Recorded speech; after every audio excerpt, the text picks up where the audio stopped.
Сарыарканың сайын даласында 1000 жылдықтар сырын сақтаған Талды тарихи археологиялық паркінде ғылым мен тарих тоғысты.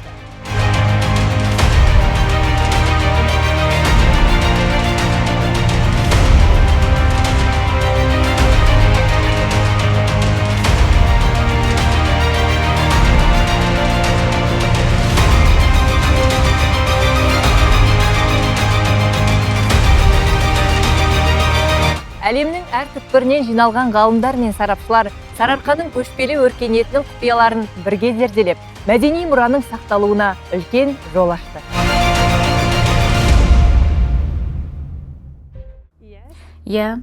Менің Қазақстан музейлерімен және Қазақстанмен бұрыннан байланысым бар. Мен венгриялықпын және бет реконструкциясы бойынша маманмын. Мен адамның бас сүйегі негізінде бет бейнесін қалпына келтірем. Қазақстанда көптеген археологиялық қазба жұмыстары жүргізіледі. Сондықтан мен мұнда көбінесе сол олжалармен танысу үшін келем. Өткен заманда өмір сүрген адамдардың бейнесін қайта қалпына келтіруге көмектесу мен үшін үлкен қуаныш. Менің ойымша, біз сәтті ынтымақтастық жасай аламыз. Бүгін мен Қазақстандағы бір музей мен Венгриядағы менің институтым арасында ынтымақтастық туралы келісімге қол қойдым. Венгрияға қайтқанда мен адамдарға Қазақстан өте үлкен, әрі әсем, еркін рухы бар ел екенін айтам. Мұнда өзіңді еркін сезінуге болады. Көкте қалықтаған құстай. Дала керемет, әрі құпияларға толы. Бұл құпиялар мынадай әдемі пирамида тәрізді қорған сияқты жерлерде жасырынған. Бұл қабір. Ал далада мұндай қабірлер қаншалықты көп жасырынғанын кім білсін? Оларды табу және зерттеу өте маңызды. Сонда қазақ халқы өз тарихын және бұрын өмір сүрген адамдардың өмірін жақсырақ біле алады. Сондай-ақ мен мұндағы музей өте керемет деп ойлаймын. Әсіресе киіз үйлерде қойылған экспозициялар. Келушілер мұнда кім жерленгенін, ол адамдар қандай болғанын, сондай-ақ олармен бірге табылған заттар мен материалдарды анық көре алады.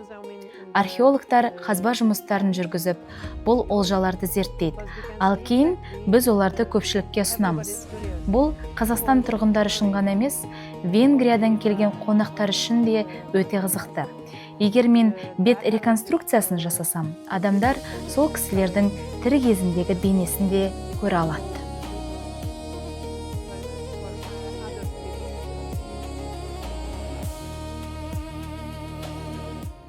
Мен 4-ші сыныптан бастап тарихшы болам деп армандадым.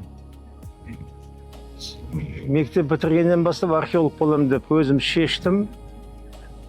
2 рет Казгуде конкурстан құладым, өте алмай. Онан кейін 4 жыл морфлоттан қайтып келгесін оқуға түстім. Сол мамандықты таңдап. Менің жалпы кәсіби мамандық, мен орта ғасырдың қалаларын зерттеймін. Қазақ жерінде қалалық өркениеттің пайда болған уақытын, олардың таралған жерін, сол өткен керуен жолдарды зерттеймін. Мен айтар едім, менің ғылымдар ең бір жақсы, өзім қанағаттанатын дүние бұл. Мен қазақ хандығына байланысты, аңыздары бойынша қазақ хандығының қалыптасу тарихына байланысты шамамның келген үлес қостым. Ол мен үшін үлкен мақтаныш. Өйткені ал енді сонан кейінгі бір не, мен өзімнің осы ғұмырымда 1395 ескерткіш аштым. Ол қола дәуірінікі, темір дәуір, тасыған суреттер, соның 300-ден астамы орта ғасырдың қаласы мен елді мекендері.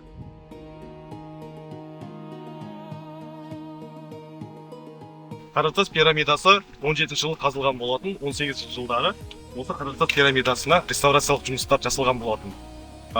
Бұл пирамидадан тапқан орталық Қазақстанның белгілі археологы Игорь Алексеевич Кукушкин есімді Сарыарка археология институтының ғалымы тапқан болатын. 18 жылы реставрация жасалғаннан кейін зерттеу жұмыстар жүргізіледі Ұлыбританиядағы Белфаст зертханасында. Сол кезеңде бұл Қаратас пирамидасы хронологиясы табылады. Яғни бұл соңғы қола мәдениеті, бейғаздандыбай мәдениетіне жататын болатын. Бұл пирамиданың ерекшелігі, бұны жаңағы рулас адамдар өздерінің еріктерімен салған болатын. Және де құрылымы жағынан өте ірі болып табылады. Ішінен 2 қола қанжар, алтын сақина және де керамика мен сүйектердің қалыптары табылған болады.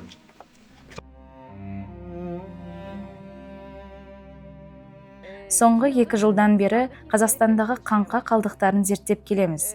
Талдыға да биыл алғаш рет келдік. Қазақстанда 60-тан астам қаңқаны зерттедік және бұл жұмыс біз үшін өте маңызды. Меніңше, Қазақстанда археология, өнер тарихы, тарих және антропология салаларында жұмыс істеу өте маңызды. Оның ең басты себептерінің бірі біздің ата-бабаларымыздың осы жерден шыққандығы. Сондықтан бұл жерлерде археологиялық қазба жұмыстарын жүргізу өте маңызды. Бұл әрі Орталық Азия тарихы үшін, әрі біздің Анадолы тарихымыз үшін өте маңызды. Өйткені Анадолыға осы өңірден қоныс аудару болғанын білеміз. Сол себепті осы бағыттағы барлық салаларда зерттеу жүргізілуі керек деп ойлаймын. Әйтпесе, Анадолыдағы тамырымыз бен шығу тегіміз белгісіз күйде қала береді.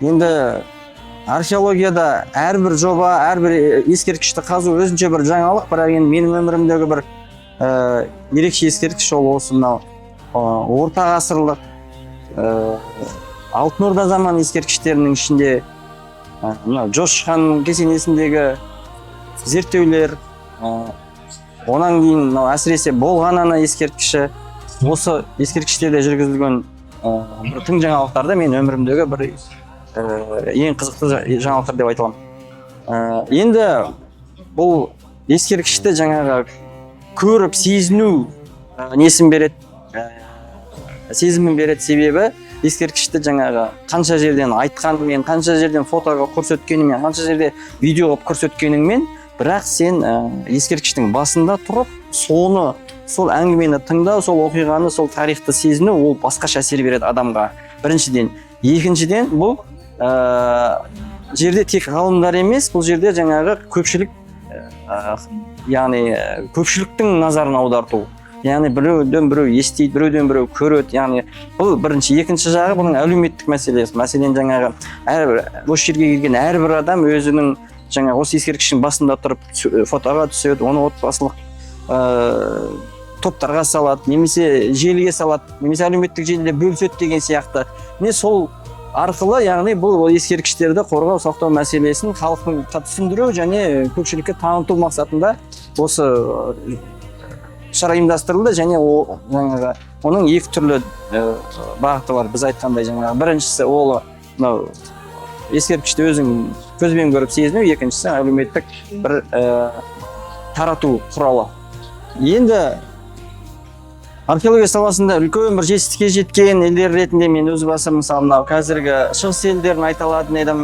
Шығыс елдерінің ішінде Жапония, Қытай еліндегі көптеген ескерткіштердің зерттеу әдістері және әсіресе мынау қорғау, сақтау және оны туристік нысанға айналдыру мақсатында көптеген үлгі алатын дүниелер бар. Мынау ескерткішті сол аспан астындағы музейге айналдыру жұмыстары өте жаңағы бір алға кеткен. Сондықтан осы елдерді айтуға болады. Енді одан басқа да жаңағы батыс елдерін айтуға болады. Мынау жаңағы Еуропа елдерінің қай-қайсысын айтсаңыздар да, онда ол бұл ескерткіштерді қорғау сақтау мәселесінде үлкен жетістікке жеткен.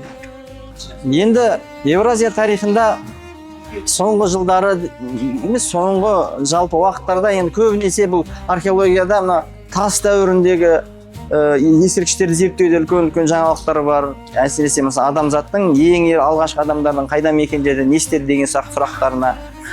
Сосын мынау қазіргі таңда мынау пәнаралық байланыстар негізінде генетикалық зерттеулер, енді мына ескерткіш деп айту қиындау, бірақ дегенмен де жалпы осы бағыттағы әсіресе мынау адамның не ішіп не жегені, ежелгі жаңағы адамдардың жаңа қандай аурумен ауырды, немесе көзінің түсі, шашының түсі қандай болды деген сұрақтардың бәріне осы генетикалық зерттеулер жауап береді. Міне бүгінгі жаңағы конференция барысында да осы мәселелер кең қамтылды. Әсіресе антрополог ғалымдар, генетик ғалымдар, жаңағы полиботаниктер, осындай ғалымдар келіп қатысып осы жаңалықтармен бөлісіп жатыр.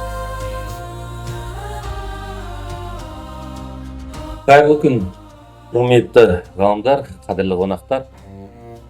Сарыарқаның Сайын даласында өтіп жатқан талды 2026 қола дәуірінен орта ғасырларға дейін атты халықаралық ғылыми практикалық конференциясына қош келдіңіздер. Өйткені бұл кешенде тек жаңағы мемлекетіміз емес, бүкіл дүниежүзі жаңағы 10 археологиясында белгілі ескерткіштер десек, оған қателеспейміз.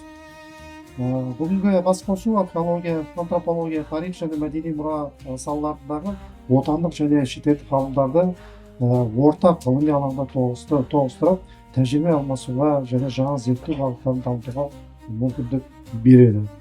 Халықаралық симпозиум жұмысына біздің мемлекетіміз Қазақстаннан, Түркиядан, Германиядан, Венгриядан және Ресей Федерациясынан келген жетекші ғалымдар мен сарапшылар қатысып отыр.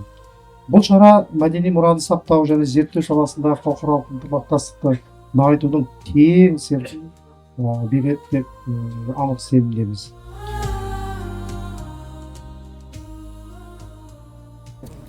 Ну, вообще-то, конечно, интересное очень мероприятие получилось. Никто никогда не думал, что вот, на месте этой пирамиды, вообще раньше был курган, ее не было видно, она была скрыта. Вот когда все убрали, вот, получилось пирамидальное ступенчатое сооружение, и оно как-то, наверное, и заложило основу историко-археологического парка. И вокруг, как оказалось, очень много интересных сооружений. Проводились раскопки, реставрация, разведки. И сейчас это такой вот интересный центр остался. Причем достаточно близкой доступности от города, от республиканской трассы. Сюда всегда можно доехать, можно посмотреть. Места интересные, и речка, горы, и прекрасные памятники. Ну, я хотел бы пожелать, чтобы это мероприятие дальше ежегодно продолжалось. Люди приезжали, смотрели, получали новые впечатления и чувство удовлетворения, наверное, своей земли. Вот так, наверное. Спасибо.